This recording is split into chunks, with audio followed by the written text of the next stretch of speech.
வணக்கம். திமுகவின் முக்கிய மாஜி அமைச்சர் அதிரடியாக கைது. மு.க.ஸ்டாலின் வீட்டு வாசலில் போலீஸ் குவிப்பு. நண்பர்களே, இந்த வீடியோவிற்கு ஒரே ஒரு லைக் மற்றும் சப்ஸ்கிரைப் பண்ணிருங்க.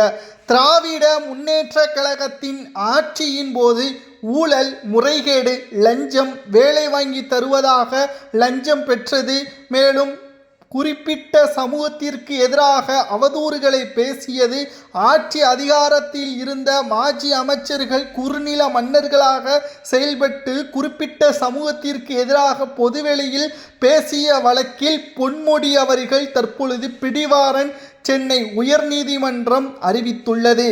வருகின்ற திங்கட்கிழமையன்று உயர்நீதிமன்றத்தில் ஆஜராக வேண்டும். அதற்கு முன்பாக பொன்முடி அவர்கள் கைது செய்யப்பட வேண்டும் என்பதையும் தற்பொழுது உயர்நீதிமன்றம் தீர்ப்பை வழங்கியுள்ளது.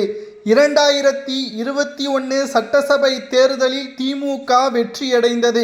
எதிர்பாராத பல திருப்பங்களை திமுக செய்யும் என்று பார்த்தால் கோபாலபுர குடும்பத்தின் வளர்ச்சியும் அமைச்சர்களது வளர்ச்சியும் தான் திமுகவின் ஆட்சியில் இருந்தது.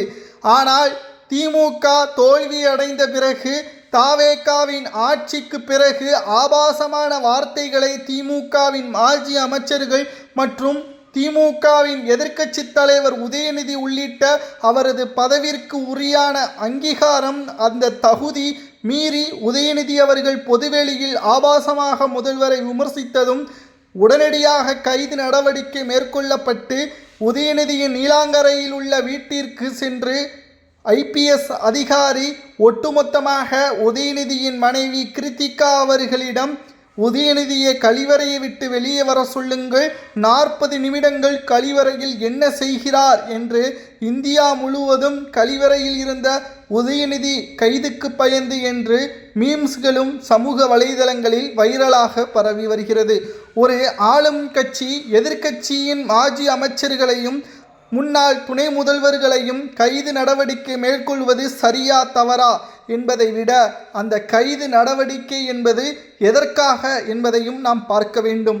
ஆனால் முதல்வர் விஜய் அவர்களிடம் IAS அதிகாரிகளும் IPS அதிகாரிகளிடம் இவர்களது கைது நடவடிக்கை செய்தால் இவர்களது தொண்டர்கள் மோசமான சூழலை கையாளக்கூடிய வகையில் செய்வார்கள், காவல்துறையினர் கட்டுக்கோப்பாக பாதுகாப்பை வழங்க வேண்டும் என்பதையும் முதல்வர் விஜய் அவர்களிடம் தெரிவித்தனர். அதற்கு என்ன வேண்டுமானாலும் செய்யுங்கள், கைது செய்தால்தான் இவர்களை போன்றவர்கள் மீண்டும் தவறை செய்ய மாட்டார்கள், பொதுவெளியில் ஆபாசமாக பேச மாட்டார்கள். மேலும் ஊழல் வழக்கில் இருக்கக்கூடிய மாஜி அமைச்சர்களது லிஸ்ட்டை அடுத்த 48 மணி நேரத்திற்குள் எனது டேபிளுக்கு வர வேண்டும் என்பதையும் முதல்வர் விஜய் அவர்கள் உத்தரவை பிறப்பித்துள்ளார். 2 நாட்கள் சட்டசபை கூட்டத்தொடர், வேளாண் பட்ஜெட் தாக்கல் முடிவடைந்துள்ளது. நாளை கேள்வி பதில் நேரம். நாளை மறுநாள் திமுகவின் முக்கியமான அமைச்சர்கள் கைது செய்யப்படுகிறார்கள். மாஜி அமைச்சர்கள், அதில் ஏவா வேலு மற்றும் பொன்முடியை தொடர்ந்து செந்தில் பாலாஜி மற்றும் சேகர் பாபு இவர்களது பெயர் இடம்பெற்றிருப்பதாக தகவல்கள் வெளியாகியுள்ளது. மு.க.ஸ்டாலினை கைது செய்துவிடக் கூடாது என்பதற்காக தற்பொழுது தொண்டர்கள் திமுகவின் தலைவர் வீட்டிற்கு குவிய ஆரம்பித்து விட்டனர். அதை கட்டுக்கோப்பில் வைப்பதற்குத்தான் மு.க.ஸ்டாலின் வீட்டு வாசலில் காவலர்களும் குவிக்கப்பட்டுள்ளார்கள் என்ற தகவலும் வெளியாகியுள்ளது. மு.க.ஸ்டாலின் அவர்கள் ஆட்சியில் அவரது நிர்வாக திறமை 0. இதன் காரணமாகத்தான் கொளத்தூர் தொகுதியில் மு.க.ஸ்டாலின் அவர்கள் படுதோல்வியே தழுவினார். மக்கள் திமுகவே வேண்டாம் என்று கூறியதற்கும் இதுதான் காரணம். தமிழ்நாட்டில் அரசியல் திருப்பம் பல வருடங்களாக திமுக அதிமுக என்றுதான் இருந்தது. ஆனால் இனி வரக்கூடிய அரசியல் காலகட்டம் அதிமுக தாவேகா என்று மாறுமே தவிர திமுக இனி ஆட்சி அதிகாரத்தில் வருவது துளி அளவு கூட வாய்ப்பே கிடையாது. ஏனென்றால் உதயநிதி அவர்களுக்கு என்றைக்கு திமுகவில் முக்கியத்துவம் கொடுத்து வாரிசின் அடிப்படையிலும் எந்த ஒரு அரசியல் அறிவும் இல்லாமல் எதிர்க்கட்சி தலைவர் பதவி திமுகவில் கொடுக்கப்பட்டதோ அந்த பொழுதே திமுகவின் கூட்டணியில் இருந்த VCK, காங்கிரஸ், முஸ்லீம் லீக் போன்ற கட்சிகள் திமுகவை விட்டு வெளியேறிவிட்டு தாவேகாவுடன் கூட்டணி வைத்து விட்டது. முதல் முறையாக திமுக அண்ணா அவர்களுக்கு பிறகு தமிழ்நாட்டில் முதல் முறையாக இடைத்தேர்தலிலும் சரி, உள்ளாட்சி தேர்தல், நாடாளுமன்ற தேர்தலில் தனித்து போட்டியிட்டால் தேர்தல் ஆணையத்தின் அங்கீகாரத்தை பெற முடியுமா அல்லது தேர்தல் அங்கீகாரத்தை இழக்கக்கூடிய நிலைமை உருவாகுமா என்று பேசக்கூடிய அளவிற்கு அரசியல் நிபுணர்கள் தெரிவித்துள்ளனர். மேலும் திமுகவின் மிக முக்கியமான மாஜி அமைச்சர்களது கைது நடவடிக்கை தொடரும் என்ற செய்தியும் கிடைக்கப்பெற்றுள்ளது. இது பழிவாங்கும் நோக்கம் அல்ல. இனி வரக்கூடிய எந்த ஒரு அமைச்சர்களும் ஊழல் மற்றும் லஞ்சம் இருக்கக்கூடாது என்பதற்கு அடித்தளமாக இந்த கைது நடவடிக்கை ஆதாரத்துடன் அமையும் என்ற தகவலும் தற்பொழுது கிடைக்கப்பெற்றுள்ளது. 2026 சட்டசபை தேர்தல் அரசியல் களத்தில் ஒரு திருப்புமுனையான தேர்தல். இதில் மிக பெரிய அளவிலான ஒரு மோசமான சூழலை கையாளக்கூடிய வகையில் அமையும் என்ற தகவலும் தற்பொழுது கிடைக்கப்பெற்றுள்ளது.